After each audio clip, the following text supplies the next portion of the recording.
যান যান যান যান ওই যান যান এদিকে তাকা এদিকে তাকা। মোস্তাফিজুর রহমান ফাউন্ডেশন হচ্ছে আসলে একটা মানবতা এবং সেবামূলক প্রতিষ্ঠান। আপনারা দেখেছেন আমরা গত ঈদেও আমরা নারায়ণগঞ্জে এবং বিভিন্ন জায়গায় আমরা ঈদ সামগ্রী বিতরণ করেছি ইনশাল্লাহ।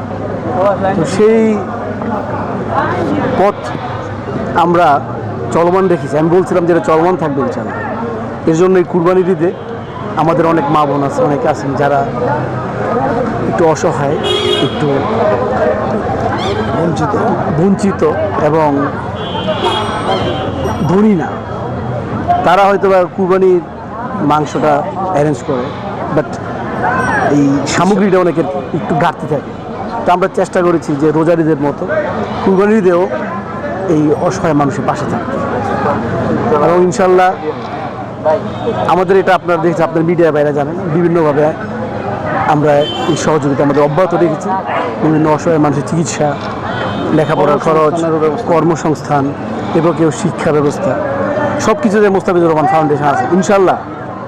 আজকের মতো আগামীতেও সবসময় এই নারায়ণগঞ্জের তথা বিভিন্ন জায়গায় অসহায় মানুষের পাশে আমাদের মোস্তাফিজুর রহমান ফাউন্ডেশন এবং আমাদের পরিবার ইনশাল্লাহ আমরা সবাই। তো আপনারা জানেন আমার বড় ভাই, তিনি একজন সংসদ সদস্য আদায় হবে। তো আমাদের মোস্তাফিজুর রহমান ফাউন্ডেশনে আমাদের পরিবারের সবাই আমরা সদস্য, এবং ইনশাল্লাহ এটা আমাদের বংশগতভাবে এটা প্রক্রিয়া চলমান থাকবে ইনশাল্লাহ। এবং আমাদের ভাই যারা, আমাদের সিনিয়র ভাইরা যারা আছেন নারায়ণগঞ্জের, তারাও সবাই আমাদের এটা উপদেষ্টা গড়িতে থাকবেন ইনশাল্লাহ।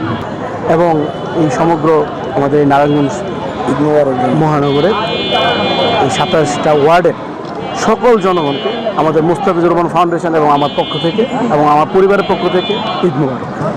আমরা আসলে যে হেল্পলাইনটা করেছি, আমরা অলরেডি একটা অফিস নিয়েছি, অফিসের কার্যক্রম ঈদের পর থেকে শুরু হবে, এবং ওই হেল্পলাইনে ফোন করার পর ইনশাল্লাহ সর্বোচ্চ 30 মিনিটের মধ্যে আমাদের সেবা ওই জায়গায় যাওয়া ইনশাল্লাহ অব্যাহত থাকবে এবং পৌঁছে যাবে।